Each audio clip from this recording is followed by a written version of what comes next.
Hello. The Divine Code reading for March 31st, pages 595 and 596. We are in the chapter Laws of Returning Stolen Objects and Restitution for Theft. Topic number 10. This only applies to appreciation and value that comes out of its own to stolen items. So we're discussing the question of if a thief has an item in its possession, and during that time the value of the item changes. If it increases on its own merit, such as a sheep that whose wool grows during the time that the thief has it, who owns the wool? So if it grows on its own, there's one set of rules.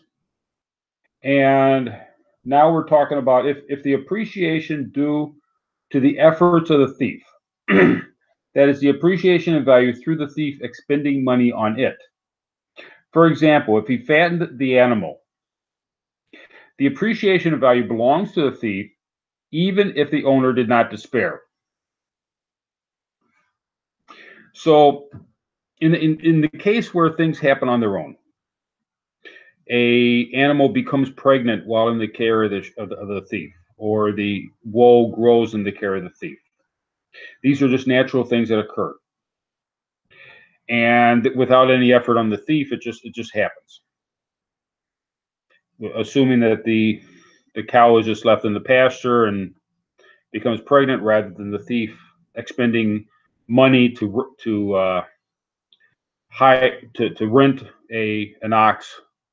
But if it's just part of the natural activity, it occurs, then there's one set of rules where the thief would own. If the owner despaired of retrieving the ox or the cow, the thief would receive the benefit. If the owner did not despair, then the owner receives the benefit. In the case of an item where the case where the thief expended effort, so he rented a oxen to stud that got the cow pregnant, then in that case the increase in value of the cow belongs to the thief, even if the owner was expecting his cow back.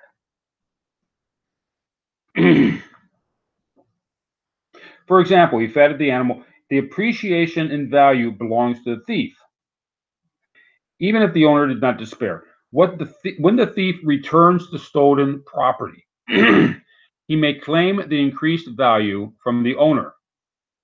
We see this in Rambam Laws of Theft 111 and Shulchan Aruch Koshan Mishpat, chapter 354. Likewise, if the thief stole an ewe and expended effort to bring a ram to get her pregnant, this is considered appreciation of value that comes from the thief's actions, for which he may claim reimbursement from the owner. If the ewe gave birth while in jurisdiction of the thief, whether the owner despaired or not, the offspring belongs to the thief.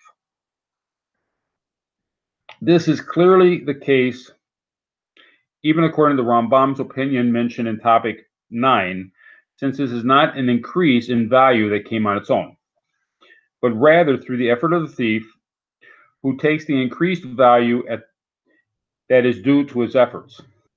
Therefore, if the sheep gives birth, the offspring that the thief caused to be conceived belongs to the thief, even if the owner does not despair. And so if the thief does, let's say it's not a livestock, he takes something and he increases the value of that something, then the increase in value belongs to the thief, whereas the principal belongs to the owner. Topic number 11, a stolen item that does not have a bodily change, but its current market value increased, must be returned intact to the owner, even if the owner despaired, and the thief has no claim to any of it. Rambam, Laws of Theft, 1:12, Laws of Robbery, 2:14, and Shulchan Aruch, Koshan Mishpat, 3:54.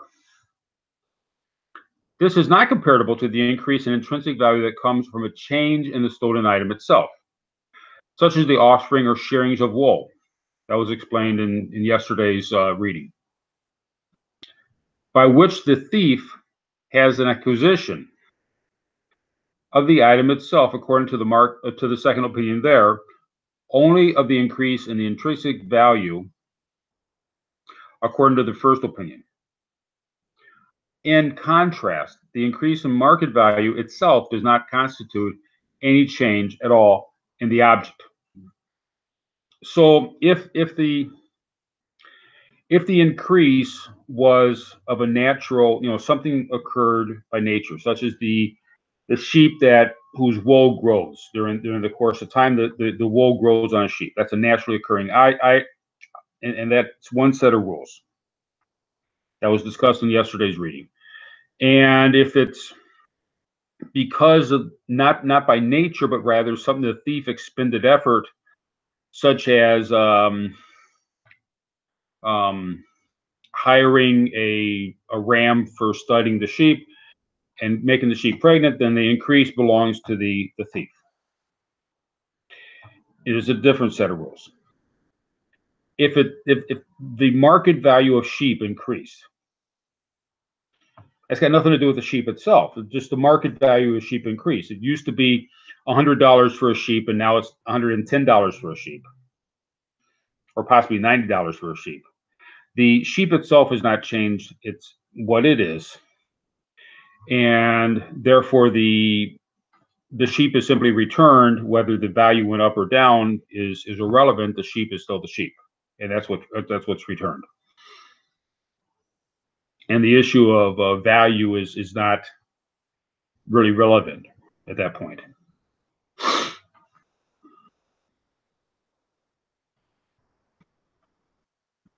Likewise, if the market value depreciated, but it is still intact, even if the owner has not despaired, the thief can return the intact item and say, "Your stolen item is before you."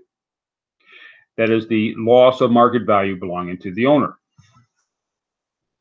And that's discussing Rambam, the Laws of Robbery, chapter 3, topic 4.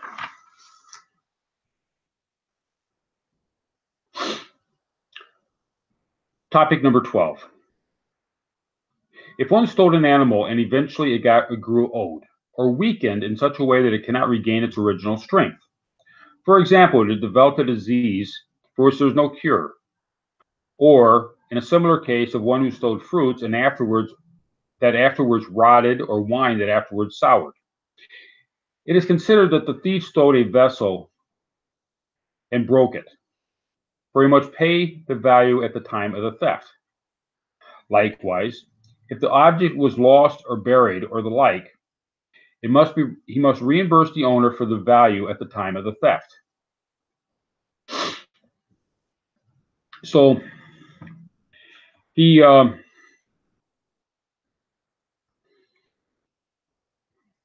while in the care of the thief, the item is damaged. It just, if a person steals a bushel of produce, the produce is going to rot. There's no getting around that. And the thief is responsible for returning what was originally he stole. And because it rotted, that's the natural course. He should have known it was going to rot. He has to return the value of what was stolen. However, if the thief stole an animal and after this it weakened, but the strength could be restored, or he stole fruits and a fraction of them, less than half, spoiled, he can return what he stole and say, "Your stolen item is before you." And you see the Rambam, Laws of Robbery 3:4, and Shulchan Aruch Choshen Mishpat, chapter 363. And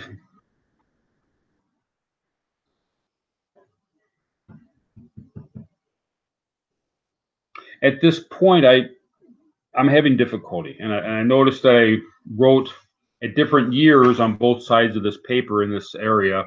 In today's reading, shouldn't rent be substituted for subtracted from it, or should the thief pay rent for the time? If the thief takes something,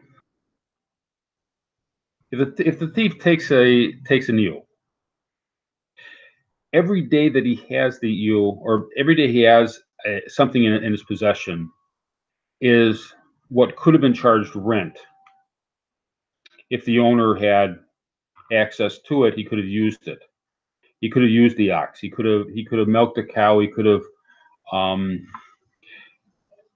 When a person takes something, even if it's returned, there's still time that is taken away from it, especially in the area of livestock. If the plan is to raise the livestock until it's slaughtered, and that's the only purpose of it, then we could understand the rent would be minimal. But if he steals an ox and he's able to work the ox for a period of time, or if he steals anything, he's taken time out of a limited number of years that the animal is going to exist. And it makes logical sense that he would be charged rent for that. And that's kind of worked into this, that the increase in value belongs to this person or that person. But still, he's taken time. And that needs to be considered in this. And I'm not exactly sure how it's being considered in this. It's a different mathematical system that's being used here. And perhaps it is being considered, but just through a different direction than how I'm thinking about this. When we talk about if he stole it, it was weakened, but its strength could be restored, or half of the fruit, a third of the fruit is ruined, that logically a third of the fruit should be, he should reimburse for and even if the fruit is not ruined, but it's further along the ripening process, that the farm, for example, the farmer or the warehouse, or wherever it is, there's less time to use that produce. That harms the market value of the produce. And if he takes the animal for a year, and we can say, well, it'll regain its strength, yeah, but it's still only going to live. Instead of the owner having 9 more years, or having 10, the owner might have 10 more years, might have expected 10 more years of work out of his ox, and now he only has 9 years of work out of his ox. Even if it still has its strength, it's only going to live a certain number of years, and there has to be some kind of an actuary table to determine the loss of value for something, and that needs to be a factor in all this. So I'm just putting that out there, that a lot of this has been figured out by the rabbis, and it may be from a different century that this was figured out from the rabbis, and we need to, the courts of law have to always be going over this to know how it applies in different circumstances.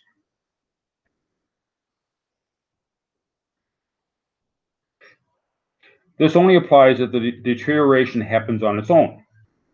So, for example, if a bushel of fruit lost its value on its own, it was sitting out, and it's the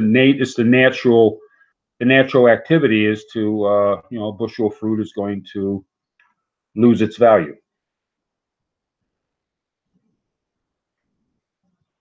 and not was a result of negligence of the thief.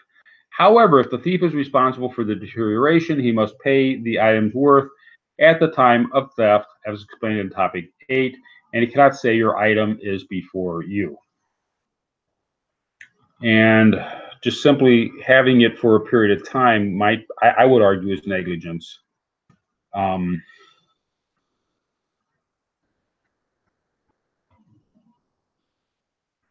but that would have to be, these are areas that have to be looked deeper into. Thank you.